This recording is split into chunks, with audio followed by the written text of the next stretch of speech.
we're kind of, again, opportunistic in the way in which we're doing it. So we have kind of three core models.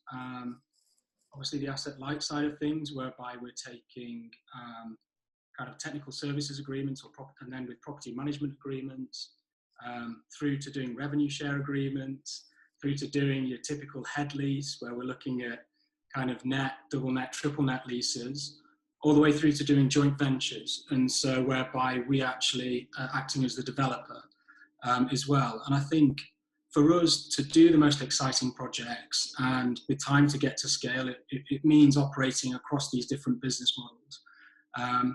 And which is counterintuitive, as you perhaps know, when dealing with VCs, because everyone's got an opinion. And it's important for us to kind of stick to our gut on what we believe. And, you know, we're kind of, that's what we're up against now when we're looking at our seed round. And it's been very true to our core. And that, you know, while our ambition is to become kind of the world's most loved city living brand, that isn't at the expense of doing things the way we believe it should be done. And so that means we're perhaps a bit more selective in the partners and investors we bring on board, and that they've got to understand that it's not just all asset light, or it's not just kind of lease arbitrage, and that it's not just direct development. And I think we will find our happy kind of sweet spot, I'm sure, with time. But right now we're up for anything. Hello friends, Christine here with the Co-Living Code Show. Every Wednesday I bring on co-living operators or just anybody that has to deal with the co-living industry. Quick note, I am hosting a weekly open co-living forum. It's video. We have operators from around the world coming on every Wednesday. It's 7 a.m. for the West Coast in the States. It's about 4 p.m. in Europe. Definitely reach out to our team if that's something you want to join us. There's no cost, of course, and just everybody's sharing their experience right now with how they're handling COVID. Speaking of which, this interview was actually done with Chris back on March 12th. So it was pre-recorded, obviously, before kind of all the craziness. That's why we don't address COVID at all. But it is an amazing interview. And Chris Monkman is the co-founder and CEO of Neighbourhood, founded in 2019. He's a real estate entrepreneur. His co-founder is a technology builder, James Waterhouse. Neighbourhood exists to create a world where anyone can be at home wherever they are. Chris began his career in real estate with Urban Splash, a design-led regeneration and modular development company, starting with small projects that transformed forgotten places. Chris moved from repurposing individual buildings to developing city blocks and then whole neighborhoods, regenerating some of the most challenging areas across the UK, all for which he was awarded Property Weeks Trailblazer of the Year. And it was when Chris moved to London that he found a bigger problem he had to solve. He found it was hard to find flexible and connected homes with like-minded people in the area he wanted to live in. Inspired by the potential of people and places, and with a passion for design, technology, and community building, Neighbourhood was born. Neighbourhood designs, develops, and operates a network of design-led co-living homes for purpose-driven people. And it's only 6 months old, this business. They've launched the brand. They raised their pre-seed round of venture capital funding. They were actually part of the Antler program and have partnered with some of UK's leading property developers. With their prototype now live in Manchester, they have 28 beds under management, 150 in the pipeline, and a flagship scheme soon to be announced in London. On a mission to become the world's most loved city living brand, these ambitious founders have only just begun. So welcome to the show, Chris with Neighbourhood. And today I have Chris on the show. He is with Neighbourhood. Neighbourhood spelled with a U, because of course he's in the UK. So not the American way of spelling neighborhoods. But you guys, actually let's launch right into that. You're based in Manchester? Yeah, so we have, we've got a base in London and a base in Manchester. And we've chosen Manchester as our pilot city, as our test bed to learn, build our technology, and learn how's best to build our communities. And then we're in the early stages on a number of exciting projects in London and some other regional cities in the UK as well. Perfect. And then you guys just launched in 2018, I think like 6 months ago, right? That's right, yeah. So we're super young, we're super early. It was born out of halfway through halfway through last year. I was moving to London for 6 months. I needed to find accommodation. Airbnb was geared to short-term stays and was either way out of town or budget. Spare room, which is our kind of equivalent of your Craigslist, I guess, was quite poor quality, or with what we say is questionable housemates. And the private landlords were asking for 5 weeks deposits and 12-month contracts, and it just wasn't working. And so for us, we felt that there's a big problem there that we ourselves want to solve, and so we set out to do that. And so you guys have, and I know you went through the Antler Accelerator program. So why don't you talk about that real briefly? I know you guys just had your demo day a couple months ago. I saw it online, so people can check it out on YouTube. Yeah, that's right. Yeah, we had the choice of how we wanted to go about launching Neighbourhood. And I think it's a conscious decision, isn't it? And when you're going out looking for partners, friends and investors, it's important you pick the right type of people to work with. And so for us, we had that choice of going down the friends, family and fools route, or going down the VC route. And it was a conscious decision to go down the VC route. And Antler are like some of the other early stage kind of accelerator programs where you can go in as a domain expert with a tech co-founder, or even without one, and really ideate around what you want to do. You're surrounded with many other brilliant people who all come from various different backgrounds and industries from all over the world.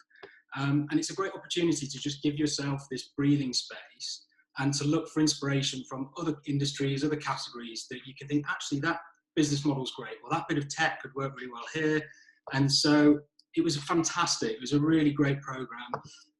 And it certainly built the foundations for us to certainly hone in on our business model, on our kind of plan of how we wanted to approach this, but also give us that global platform. There's a network. So rather than taking investment from, say, a local angel, it meant that we could tap into this global network and across all continents.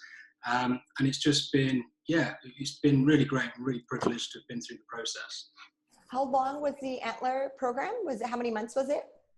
So it's 6 months. So it consists of 2 months, what they call phase one, where you're kind of ideating around what you're building and how you're going to build it.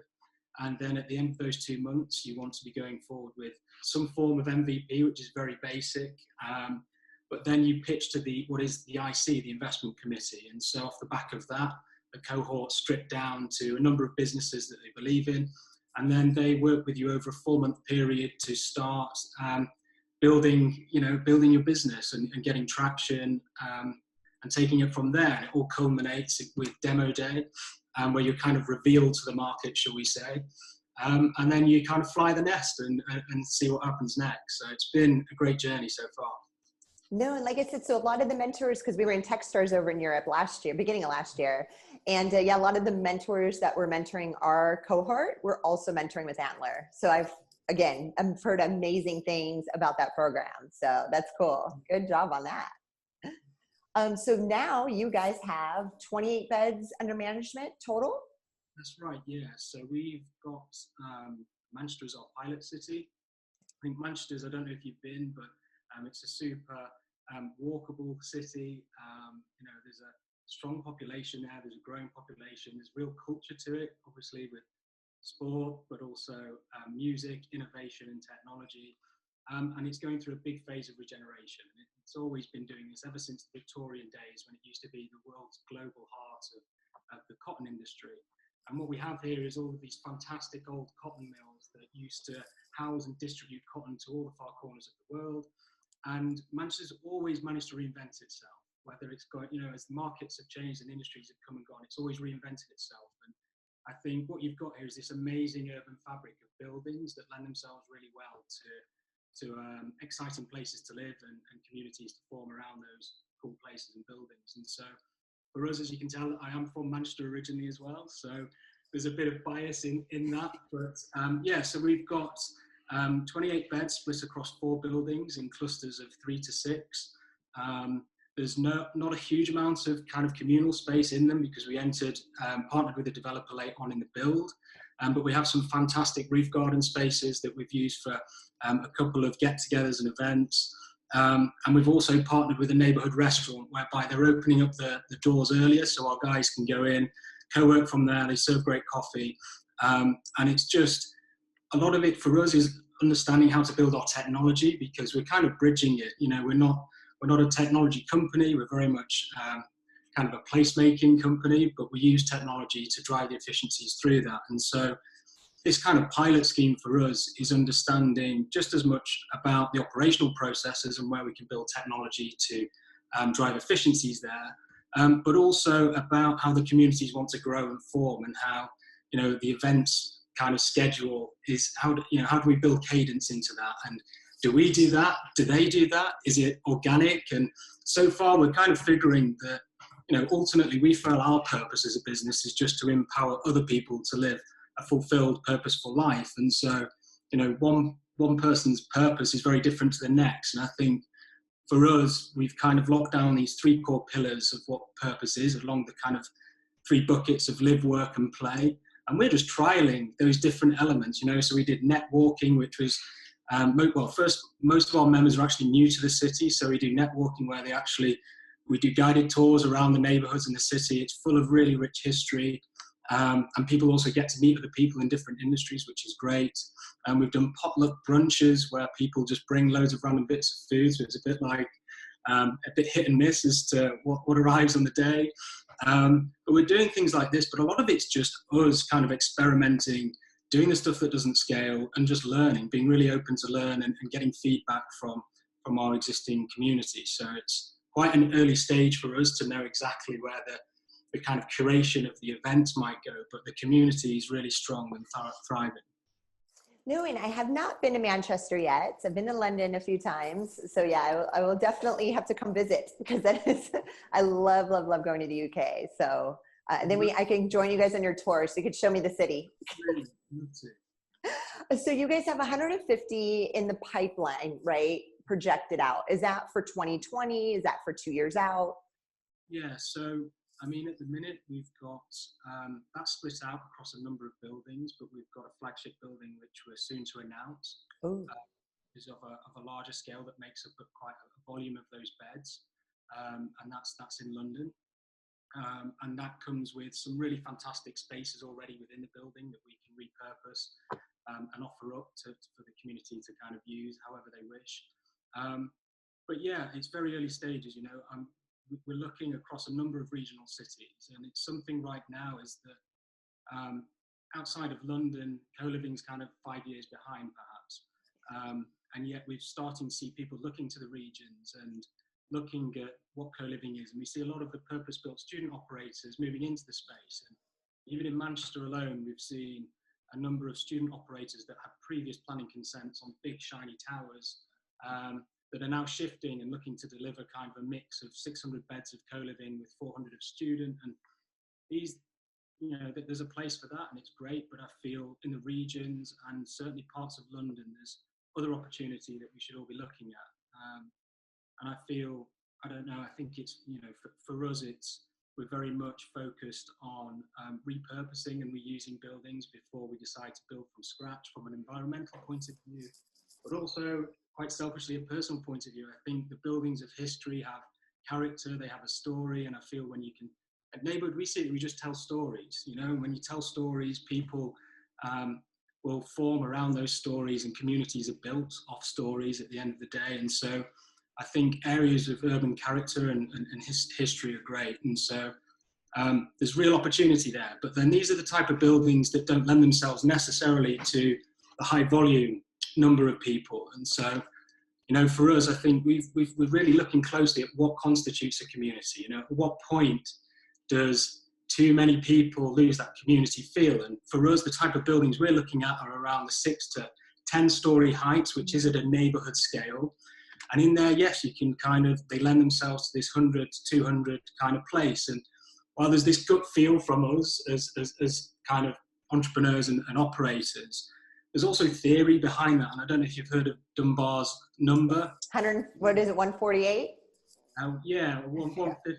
But yeah, and it's the same kind of thing in that, you know, you look back through history and this magical number just crops up all the time in terms of those communities that are most efficient, you know, the most productive and happy.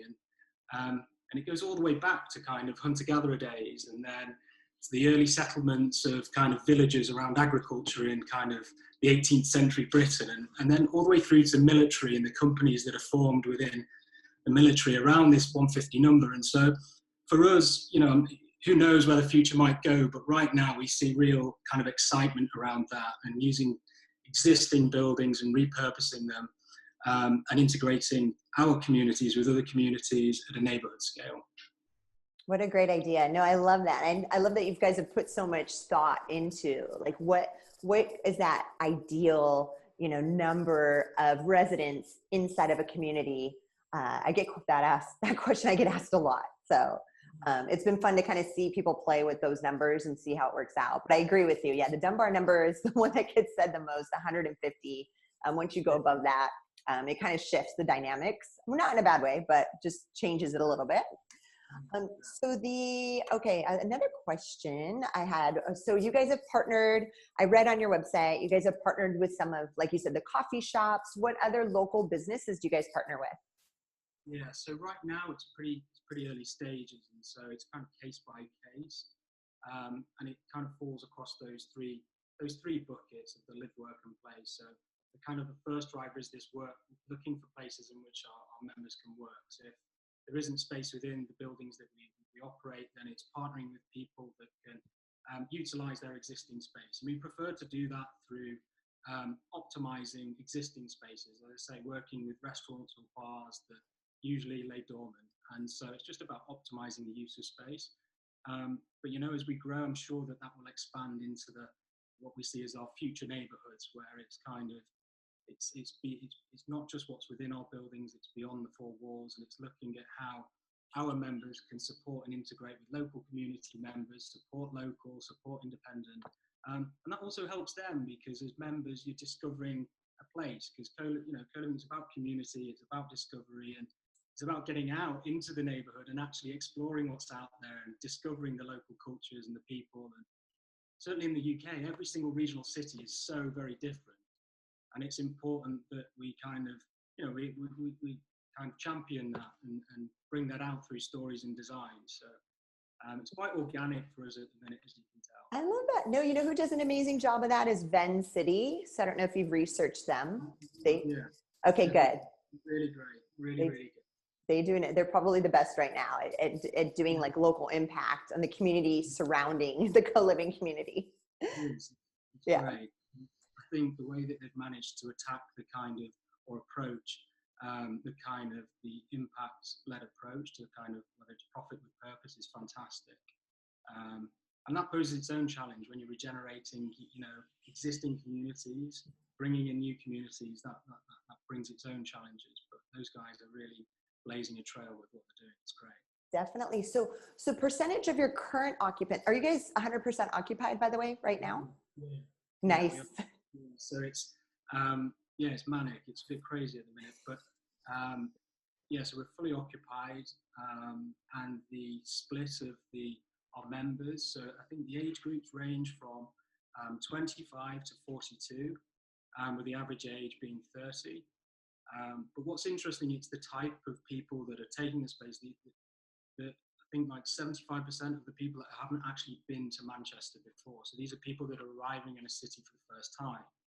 And so it's really exciting, and we are doing the stuff that doesn't scale, but I think it's really important that we get to grips with that. So, we did a digital tour for, we've got a member who's from the Philippines. She was being seconded from, she's at PwC, a big consulting firm, being seconded from the Philippines to Manchester.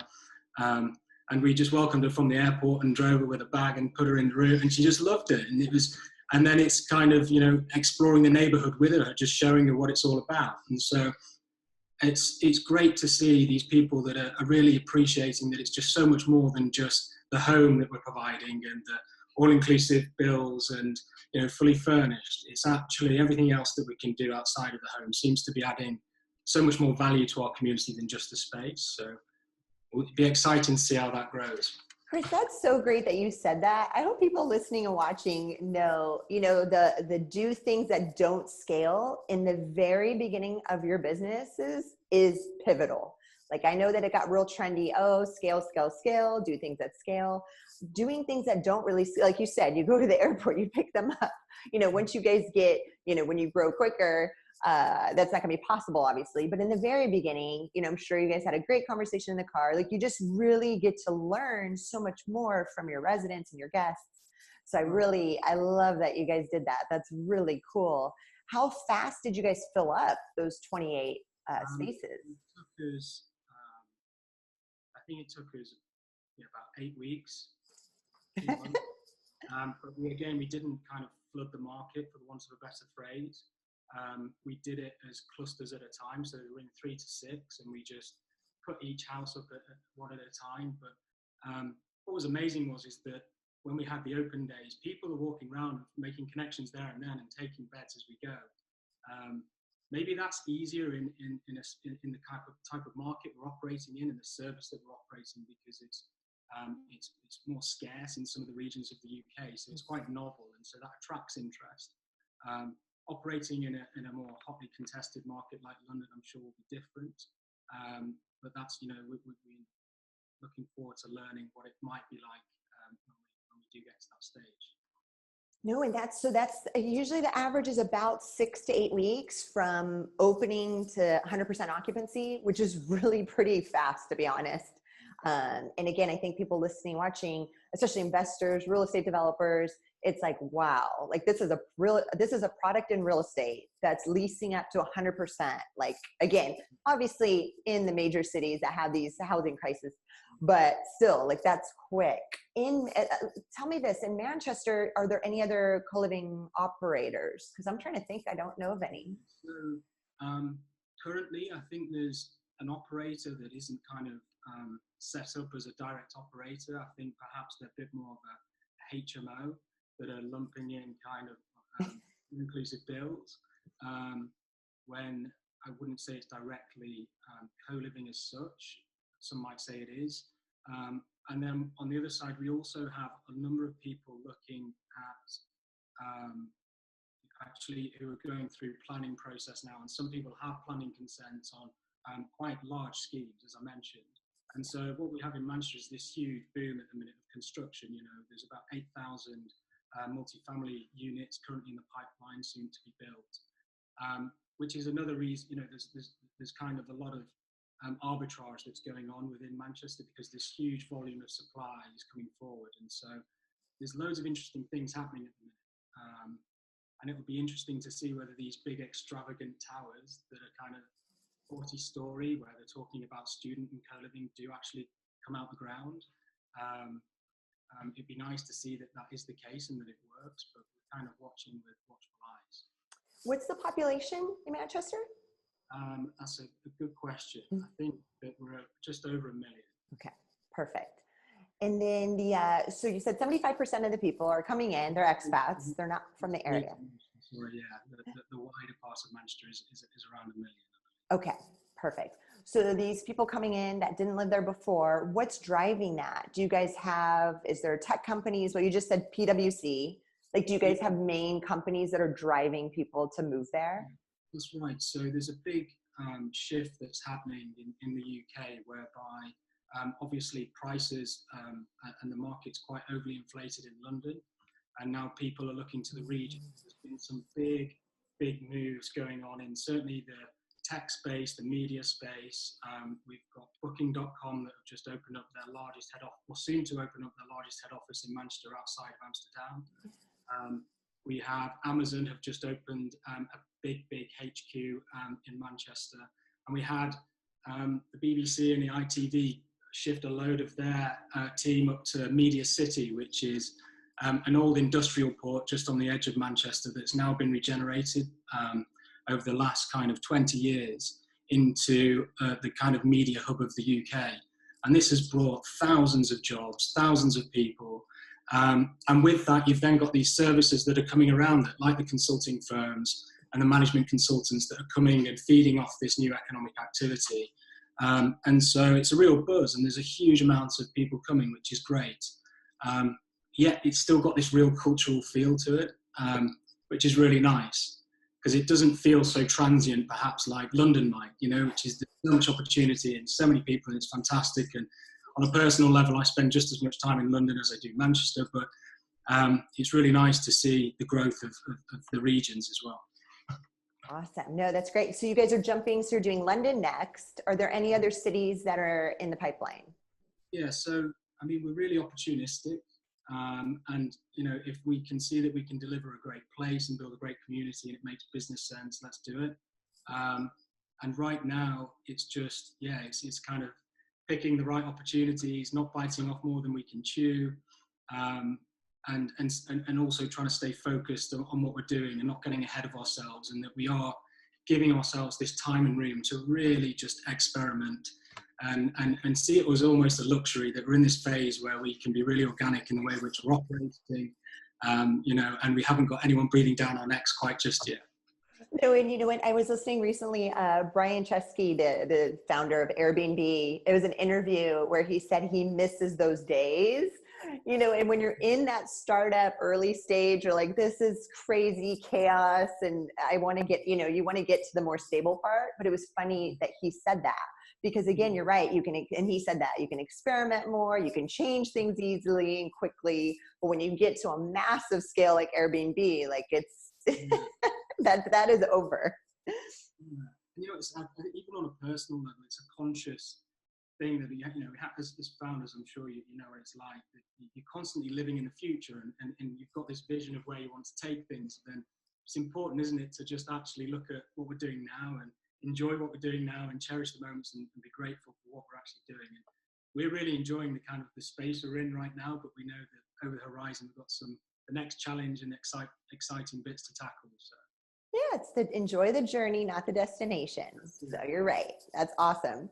What are some of your, or do you live, this is a good question, do you live personally in the community? Not formally now, but, you know, we lived for 6 weeks in the first, our first pilot scheme. We kind of moved around throughout the 4 townhouses that we have. But forever, I see it, as I say, because we're split across 2 cities and with time we'll be in other regions. It's really important, isn't it, to live in these spaces, because if we're facilitating the discovery of these neighbourhoods and not just the buildings, then it's important that we understand every single scheme, every single neighbourhood's different to the next. And, you know, what works in one city doesn't necessarily work in another. And so it's important that we as operators understand the nuances from one to the next. And it's a bit like just on the tech side, you know, we're doing the same with the tech, you know, we test it until we break it. And it's important that we have our use case and we have testers come in and give feedback. It's the same with just property and spaces and communities. So for us, yeah, we always endeavour for as long as we can to at least live. And if that means just one night in the space, then it's important that we do it. But yeah, at 100% occupancy, usually the founders give up the space, right? You're like, oh, somebody's going to take my room. So and what's the minimum stay? So in our pilot scheme, it's 3 months. But on average, people have taken a 6-month term. But already, because of the timing of where we're at now, people are extending for another 6 months, which is great because, you know, what we've given is a soft landing to these people moving to Manchester, and they've obviously see value in what they have, and yet, you know, they're building their connections, and with time they might move on to something else somewhere else. But right now, 6 months is the average length of stay, but, you know, in another 6 months it might be 12 months. So. Yeah, we don't have enough history to see the average, right? I wasn't going to ask the average yet. You guys still have some time. And the event, you talked about the rooftop events. What other events, community events have you guys hosted? And do you invite, because I know, again, you're separate buildings, you guys invite everybody? Yeah, we do. So, I mean, again, we hit full occupancy about a month ago. And so there's not really been a real kind of cadence to what we've been doing. On average, we've been doing events every 2 or 3 weeks. So we did rooftop yoga, which actually finished quite abruptly because it started raining, but it was fun all the same. And we did our networking and we did our potluck brunch. But there's real ambition to do a lot more with that. And as we grow, we'll be able to afford more time to really working with our members to find out what they want, because we have ideas about what we know we would like, which is great, but I like the idea of giving them the tools and the spaces to kind of organically do as they wish. And what's the percentage of male versus female total? In ours, we're around 60% male, so it's skewed more in favour of the male side of things. And yeah, it'd be interesting to see how that evolves with time, whether that's to do with the spaces we've got, or just to do with the way in which the market's currently working, or it could be the way in which we're talking and the stories that we're telling and the people that we're attracting. And so we're just kind of being very reflective on the way in which we're doing things at the minute. And Neighborhood is such a great name. Like, how did you guys come up with that? I don't know. I think it's, in a previous life, it's something that I would sit around tables with local authorities, councillors, other property developers, and it's a word that I would just hit home, because, we were redeveloping some of the most challenging areas of the UK. And in that process, it's all about neighbourhood. We weren't just building buildings, we were building communities, and we were building free schools, and we were building, commercial spaces. And neighbourhood it's about community, isn't it? And co-living is about community. And I think there's so much more outside the four walls that we have.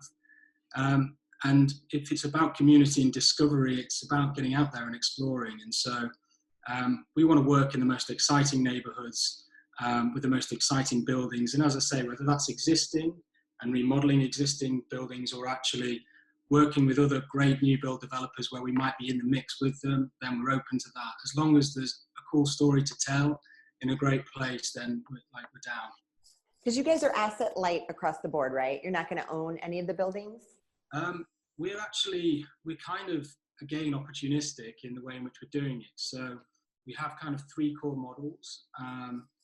Obviously the asset light side of things, whereby we're taking kind of technical services agreements, and then with property management agreements, through to doing revenue share agreements, through to doing your typical head lease, where we're looking at kind of net, double net, triple net leases, all the way through to doing joint ventures. And so whereby we actually are acting as the developer as well. And I think for us to do the most exciting projects, and with time to get to scale, it means operating across these different business models. And which is counterintuitive, as you perhaps know, when dealing with VCs, because everyone's got an opinion, and it's important for us to kind of stick to our gut on what we believe. And we're kind of, that's what we're up against now when we're looking at our seed round, and it's been very true to our core. And that, while our ambition is to become kind of the world's most loved city living brand, that isn't at the expense of doing things the way we believe it should be done. And so that means we're perhaps a bit more selective in the partners and investors we bring on board, and that they've got to understand that it's not just all asset light, or it's not just kind of lease arbitrage, and that it's not just direct development. And I think we will find our happy kind of sweet spot, I'm sure, with time. But right now we're up for anything. Chris, that is great advice. I'm so glad you got to listen to your gut. That's probably, again, that was like my biggest, I took notes from like 2019. What would I have done differently? What went well, what went wrong? And yeah, it was listening to a lot of advice and VCs and but some of it, when it gets to my gut, I'm like, no, this doesn't feel right, So I think you saying that, and I think, again, experimenting and trying and testing, and you guys can always change it later or shift in one direction, right?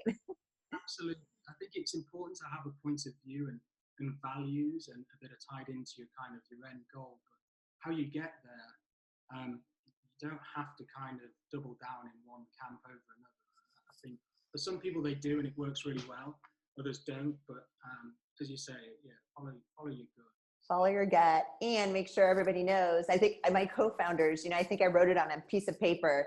I said, okay, here's where we're going to start. Here's where we're going to get to. I go, it is not going to be a straight line. So please do, again, their engineer background. So like, if you think it's going to be a straight line, that is not happening. It will be a squiggly, messy, circling line, but we're going to get there. So yeah, again, the entrepreneurs already know that for sure. It's the engineers that usually have a hard time with that logic. That's it. So let's see. Oh, so my last question. Two questions. Sorry. When you do a head lease, master lease, what's the term typically? Yeah, so I mean, we're currently negotiating across a number of deals, and they're ranging from 5-year terms with breaks at 3, all the way through to 10-year terms with breaks at 3, 5, 7. I think, there's obviously, it's all about kind of risk profile and finding what works best. And we're looking at some of these opportunities with different investors, and they have a different appetite to risk. I think it's just making sure that you're in a position where, you're committing and you've got to take a risk when taking a long-term lease, but it's just building into that buffers and abatements that can flex with markets, and that you can exit if needs be. And it's just making sure those provisions are in place. And I think a lot of people look at the lease arbitrage model and they get super scared, and it's kind of like, well, no, it's a fantastic model. And putting kind of other people in the market that perhaps have sat behind that model and now have been kind of black boxed, I think putting governance and finance to one side, it's a great model. And it's, every retailer is lease arbitrage. They rent space and sell coffees, and no one's talking about the rapid growth of Starbucks as being detrimental, and that's because Starbucks didn't take on too much finance, and the governance wasn't there to grow too quick. And so, I think it's this idea, and I think there's a business model for every opportunity, and if you can just be measured in your approach, then yeah, the opportunities are there. What's the seed? So you did your pre-seed with Antler, I'm guessing already, right? What's your seed round you guys are getting ready to raise? Yeah, so I see that a priced round taking place towards the end of this year, because we're in this interesting place where, subject to the deals that are currently being negotiated, being locked in our pipeline, that will obviously drive our valuation, quite crudely speaking. And so we're bringing on a number of initial investors that are kind of under convertible notes or kind of advanced subscription agreements, and whereby we'll then be looking to do more of a price round towards the end of this year. So it's hard to know where we'll be and what that value is until, I think we've got another 6 months of kind of closing out these core deals that we're working on, but certainly watch this space. Yes, well, good. Again, we'll be cheering you guys on. You get the branding, everything you guys are doing, like out the gate, is gorgeous. So good for you guys. Yes. Thank you so much for having us on. It's great. Yes, of course. No, and again, it's fun to have, new cities on. We've been doing this show for so long. So once we just had somebody from Auckland, New Zealand on, which is really cool because we hadn't had anybody on from over there. So thanks again for coming on. And that's perfect timing. I've got my last question for you, Chris. Where, if we fast forward 10 years, so to 2030, where do you see co-living in general? Really, really good question. So I think, what do I think? I think that, the beauty of co-living is its non-conformity, and so what we will see is loads of new novel forms emerge over the next 10 years that we can only begin to imagine what that might look like. But I think we will see a number of core trends. I think we'll certainly see the residential and hospitality spaces merging even closer, whether you're staying for a night or living for a year. And what that means is that with time, certainly in the UK regulatory side of things, we'll see a new use class emerge for co-living as its own asset class, which means the regulators or also the valuers and the underwriters will start to look at these assets in a new kind of way. So rather than just net operating income or the top line revenue, I think they'll be looking at the buildings and the communities in terms of like, how dynamic are they to market? How flexible are they? How are these floor plans? Can they flex and change with markets due to different demands? And I think the technology that enables that dynamic pricing will also be brought into that. I think it's kind of, we perhaps touched on it, I think we'll start to see what happened in the hospitality industry happen to co-living, where we've got it breaking out into 2 core categories, where we'll have the big kind of volume co-living providers, and then we'll have the boutique brands. And there's a real demand and a need for both. And I think we'll see a number of category winners break out in each of those buckets.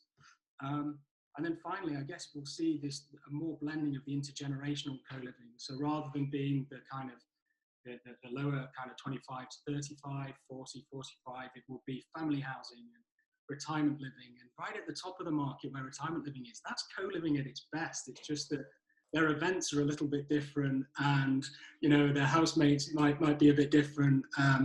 But I think there's so much opportunity in the middle, and I think with that we'll see technology emerge and change, and fractional ownership will take place more so in that middle part of the market, whereby it's not necessarily owning the spaces in which you live, but people do want ownership from an economic level, and what better way than real estate. But I love with fractional that you've got this idea of democratizing people's access. So, one man's £10 has the same return on investment as a £100 million check. And we'll see that, I believe, over the next 10 years start to take hold. Well, Chris, that is a perfect way to end. I agree 110% with everything you just said. So it will be exciting to see that future, especially what you said with the hotels, right? The boutique brands and the big brands. I think exactly the same thing's going to happen with co-living. So again, thank you so much for coming on the show this week. I really appreciate it. Thank you so much. We'll speak soon. Yes, definitely. Thank you so much for checking out today's episode. If you want to learn more about co-living, you could check out my book on Amazon, The Co-Living Code. And of course, if you're looking for the perfect software to power your co-living concept, check out kindred.io, KNDRD.io. Thanks. And a quick thank you to SPX Agency for all of the graphics, animation, and design on our YouTube channel.